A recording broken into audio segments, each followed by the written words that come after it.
en verdad me gustaría, a ver si sí, si me regalas un minuto de tu día, ay de tu día, pero que no hay manera, no me hablas ni me miras, ¿qué voy a hacer? Olá, sejam todos bem-vindos para mais uma edição do programa Bem Viver. E para hoje nós temos como tema cancro no pulmão. E eu já tenho comigo a doutora Nelsa de Freitas, que é doutora clínico geral, certo? E o doutor Florindo Caçanga, que também é doutor clínico geral. Sim. Sejam bem-vindos ao programa Bem Viver. Tá, obrigado. Bem, nós vamos falar um bocadinho do cancro no pulmão. Falar da sua origem, porque cancro é cancro, nós sabemos qual é a doença cancro, mas o que é que origina, não é, o cancro no pulmão? Posso passar à doutora Nelsa? Sim, o cancro, o câncer do pulmão, normalmente ele é um tipo de cancro maligno. Ele é estimulado por vários fatores, como o principal fator é o tabagismo. Sim, há fatores também como a história familiar, a presença de um parente de primeiro grau com história de cancro, também a exposição a radioativos e algumas substâncias químicas. São fatores que podem aumentar a chance de um indivíduo desenvolver o cancro do pulmão. O cancro no pulmão, não importa a desenvoltura do mesmo, é considerado logo como maligno, nunca benigno? Pronto, do ponto de vista da classificação histopatológica, geralmente quando já está padronizado por um câncer, é porque já é maligno, dependendo do seu estadiamento, se está no grau 1, grau 2 ou grau 3. E, portanto, isso vai também diferenciar qual vai ser o nível de tratamento de acordo com o grau que esse mesmo quadro tiver instalado. Okay. Imaginamos que um câncer estiver no grau 1, grau 2, dependendo de qual for, porque há muitos tipos de câncer do pulmão a ser descoberto, os especialistas em destaque vão criar um programa essencial de tratamento para saber se esse paciente vai merecer de cuidados paliativos, apenas que é para prolongar o tempo de vida do doente, naqueles casos em que já não temos muito a fazer, apenas tentamos prolongar a vida do doente. Já chegou num estado muito avançado, exato. Não? E aqueles casos em que, de facto, se fizermos uma cirurgia combinada com quimio ou radioterapia, podemos ter uma probabilidade de 30 a 50% de cura, mas que são casos raríssimos. Raros, não é? A maior parte deles aparecem já em estadio muito avançado. Isto porque a patologia em si não tem um quadro clínico específico. E, geralmente, esses pacientes, quando vão às consultas, muitos deles vão com um quadro respiratório, com quase os mesmos sintomas. Então, já com uma certa déficit. Exatamente, carece de uma abordagem minuciosa do médico em causa, porque todas elas apresentam o mesmo sintoma, tosse, febre, falta de ar. E também, se calhar, uma das causas que faz com que não se faça um diagnóstico preciso da patologia em destaque tem a ver também com os meios de diagnóstico. Imaginamos que um médico está na periferia, tem algumas dificuldades para poder fazer um diagnóstico correto. E um dos exames essenciais temos que ter o TAC. E nem sempre esses exames de padrão estão distribuídos em todos os hospitais. Apenas são alguns hospitais específicos que têm a ter. Isso dificulta também com que o paciente não tenha um certo diagnóstico antecipado, porque quanto mais cedo diagnosticado, começa logo com um programa de tratamento, as probabilidades de cura também são maiores. E há essa entrega das pessoas fazerem exames e tentarem perceber a que nível está o seu quadro? O principal obstáculo é mesmo esse. O câncer, quando começa com sintomas, é porque já há afetação de vários órgãos. Então, o doente, a princípio, é assintomático. Quando começar com a dor torácica, com a febre, com a tosse, é assim que ele vai procurar os órgãos de saúde. Quando chegar ali, normalmente é um câncer que já está avançado e às vezes não está só limitado no pulmão, já tem metástases cerebrais, renais, noutros órgãos. Então, nessa fase, o tratamento acaba não sendo tão efetivo como se fosse o diagnóstico feito mais cedo. Ok, mas a minha questão é, doutor, nesse caso, doutores, nós podemos logo diagnosticar que aquela pessoa está com câncer só por esses motivos ou esses pequenos sintomas que foram frisados aqui, a dor torácica, porque dor torácica pode ser uma pneumonia, não é? A tosse pode ser uma gripe, a falta de ar pode ser asma, problemas de rinite, sinusite. Como ir mais a fundo a fim daquela pessoa, ainda estando em casa, detectar que alguma coisa está fora do normal e que pode ser um cancro ou um câncer? Portanto, respondendo a essa questão, podemos ter duas origens. Geralmente os pacientes que evoluem a cânceres ou saem diretamente do próprio órgão, imaginamos que é a nível pulmonar, ou derivam de um órgão secundário. Por exemplo, alguém que tenha um câncer da mama, a probabilidade desta pessoa vir, portanto, a desenvolver um câncer do pulmão é muito maior, porque elas tendem a emigrar de um espaço para o outro.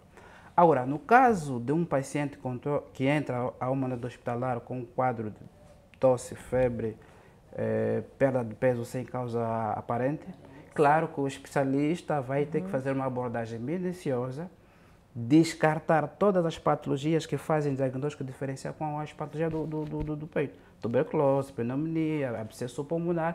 Ele vai ter que pegar num saco e tirar, não, pela clínica que esse paciente apresenta, não é abscesso pulmonar, porque tem que ter isso, isso, aquilo. Exato. Pela clínica desse doente, ele é suspeito que possivelmente, e aqui temos que ter um aspecto muito importante. Geralmente os diagnósticos clínicos, quem dão geralmente são poucos pacientes. Okay. A história clínica, aquilo que eles apresentam, exatamente, não é? O médico apenas vai juntar o útil e agradável, tentar conciliar.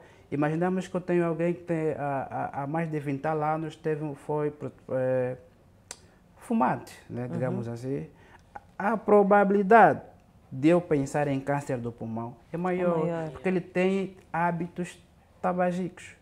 Pode ser pessoal, pode ser um fumador passivo, né, ou um fumador, portanto, ativo. Aí o especialista vai ter que sentar, pedir os exames complementares para facilitar o seu diagnóstico, juntando a história clínica que o paciente vai dar, ele vai achar, não, esse paciente deve ter um câncer do pulmão. Exato, já tem apresentar um historial. Sim, exato. Para confirmar, vai ser preciso uma outra intervenção do outro médico, que é o especialista em anatomia patológica, que em conjunto vão fazer uma abordagem para saber se de facto é mesmo câncer, qual é o grau, qual é o tipo de câncer, e assim estratificando um plano para a vida do paciente. Também que normalmente esses indivíduos apresentam já um quadro arrastado.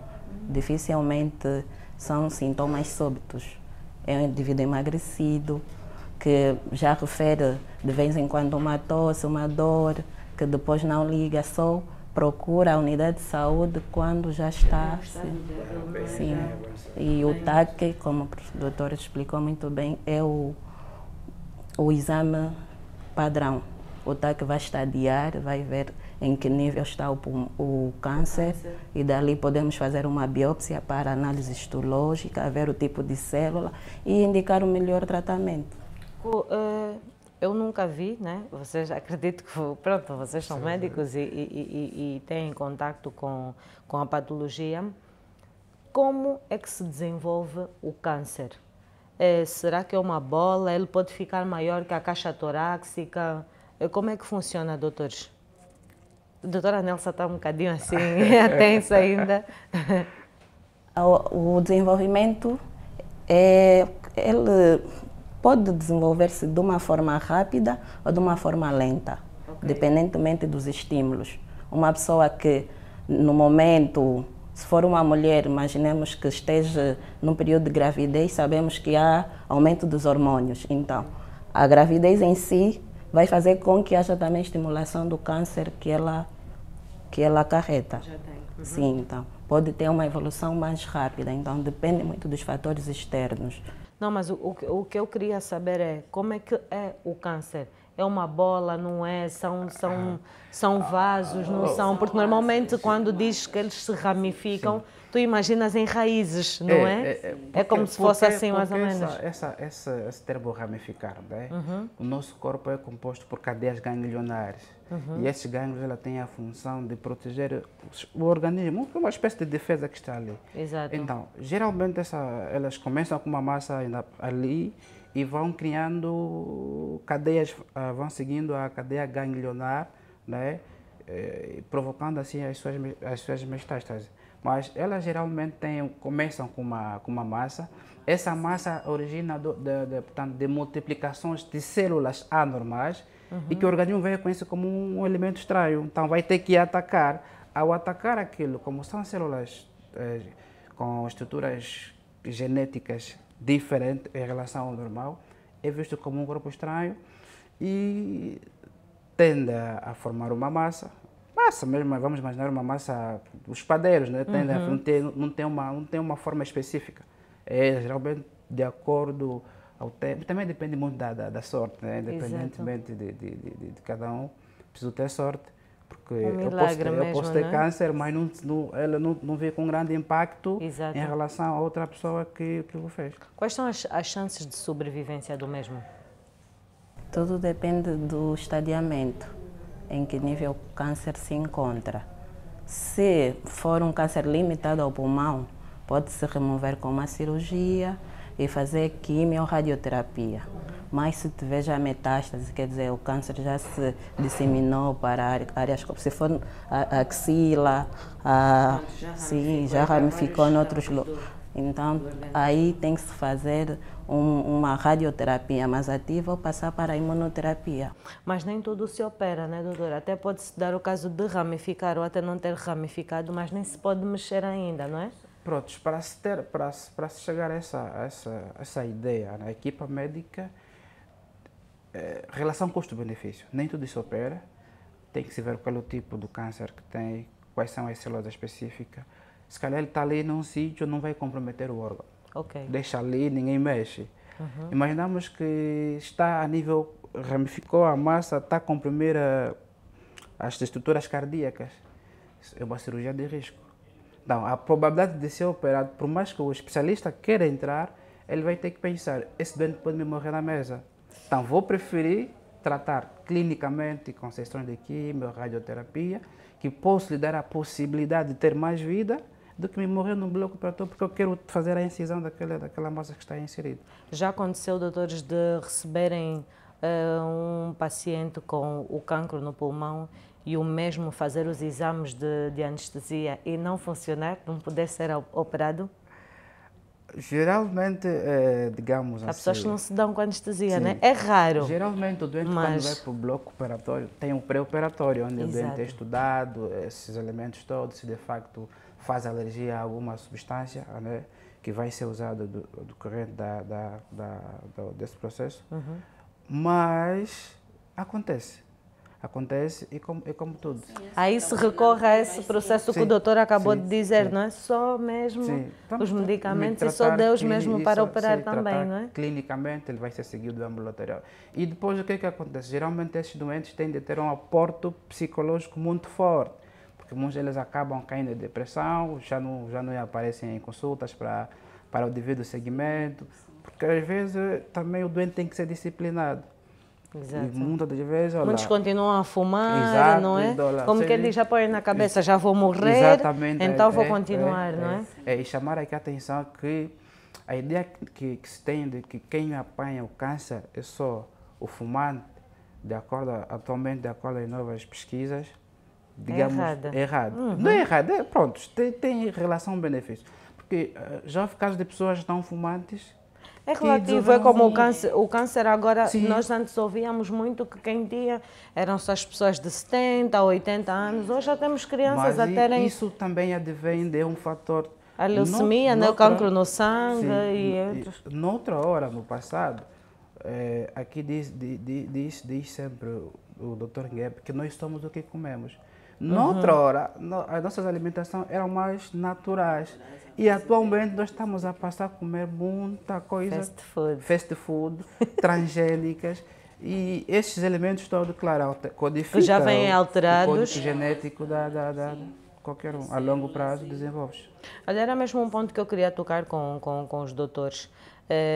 Das pessoas que a qualquer momento podem contrair a doença, não é só um fumante. Não, qualquer um. Nós temos, tem uma pessoa que é certo, o fumante, não é? Exato. O que tem, mas pode ser o fumante, pode ser o alcoólatra. Sim, dos fumantes tem também os ativos e os passivos. Sim, aqueles que têm contato com alguém que fuma constantemente têm o mesmo risco. Ok, então neste caso, se o doutor Florindo ser um fumador ativo, mesmo eu que esteja, sim, até posso contrair sim, e ele não. Exato. Meu Deus. Doutora, é um procedimento moroso o tratamento? A quimioterapia, radioterapia, não é? Não sei se faz parte também do... Acho que acaba sim, por fazer, né? Por causa do... Faz. É demoroso. Só uma sessão de terapia, de quimio, não, de rádio, poderá ir 6 meses. 6 meses, 7 a 8. E sim, os efeitos colaterais também. Então, sim, há sinais e sintomas que se calhar são mais exacerbados do que a própria doença, do que o doente fez. Eu também já ouvi isso, que o tratamento acaba por ser muito mais agressivo do que a doença, não é? Sim.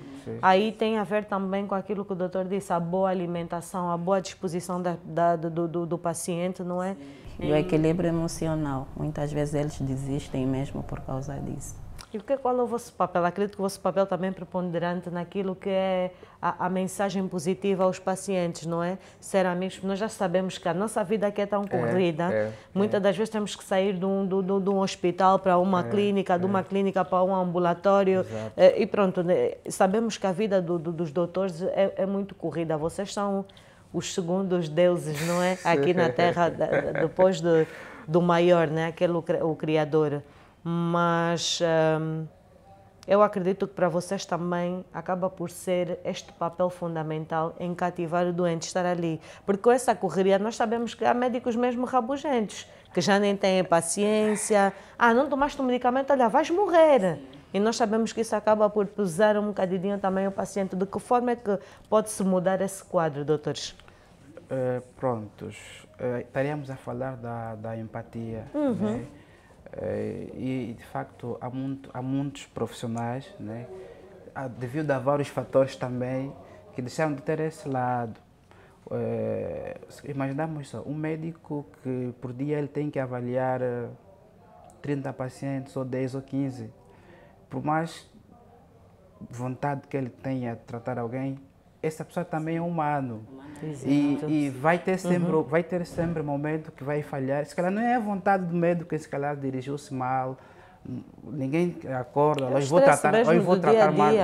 Há muitas limitações, às vezes, na abordagem.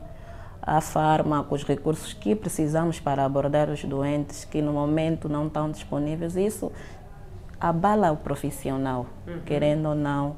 E às vezes essa falta de empatia, essa falta de colocar-se no lugar do outro, surge dali.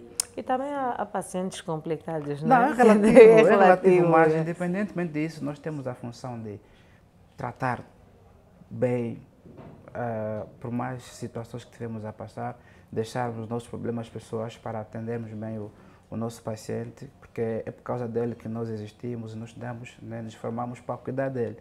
É claro que tem havido alguns excessos de zelo, mas claro que os médicos, e hoje é dia dos médicos angolanos, né? Então dizer que hoje é dia... Olha só, olha, então parabéns. Obrigado. A equipa Lifestyle deseja muita força, principalmente nessa fase que nós estamos a passar de pandemia, não é? Não é fácil, vocês estão em uma outra área, mas acabam por cuidar-se também, não é? Porque é um corre-corre. Então, olha, muita força para vocês e parabéns, não é? Porque obrigado. Vocês fazem mesmo falta e estão ali sempre para todos nós. Olha, nós não temos muito tempo, infelizmente, estamos a chegar mesmo ao fim, ou seja, já chegamos ao fim, mas querem deixar alguma mensagem para aqueles que estão aí em casa, que gostariam de saber um pouco mais de como funciona a doença, quais são os cuidados a ter também. Pronto, já sabemos que para quem é fumador é reduzir ou então mesmo parar, não é? Então, eu vou começar pela doutora Nelsa, aqui nesta câmara. O básico é a mudança do estilo de vida. Devemos evitar o sedentarismo, praticar exercícios físicos, a alimentação deve ser equilibrada, ter um equilíbrio entre proteínas, hidratos de carbono, de gorduras é necessário. E nós temos que evitar o máximo o tabaco, é mesmo prejudicial e temos visto que é o principal fator até o momento que leva ao surgimento do câncer. Muito obrigada, doutora Nelsa. Doutor Florindo? Pronto, a minha Tem ali colega aquela câmera para si. já deu o respaldo. Dizer que a medicina tem de ser preventiva. Se as pessoas prevenirem, não vamos chegar a essa fase. E se chegarmos, as probabilidades de cura é muito maior. Eu quero incentivar aqui as pessoas a irem às consultas, não só quando estão doentes. Fazer um check-up. É muito bom, sempre que der, vai a uma consulta, saber como é que estás, porque atualmente aqui em Luanda, em especial no nosso país, as pessoas só vão à consulta quando já estão numa fase de deteriorização e acaba nos complicando como especialista. Evitem o cigarro, né, que é a principal causa dessa patologia. É difícil, porque olhamos atualmente nas festas hoje em dia, há muita criança, as xixas que todo mundo gosta, independentemente de ser aromatizado, atenção. Mas acaba por ser mais perigoso. Tem substâncias químicas que a longo prazo podem vir amanhã comprometer a sua função respiratória. Sidney. Muito obrigada, doutora Nelsa de Freitas e o doutor Florindo Kassanga por terem cá estado no nosso programa. Então, você já sabe, é um até já.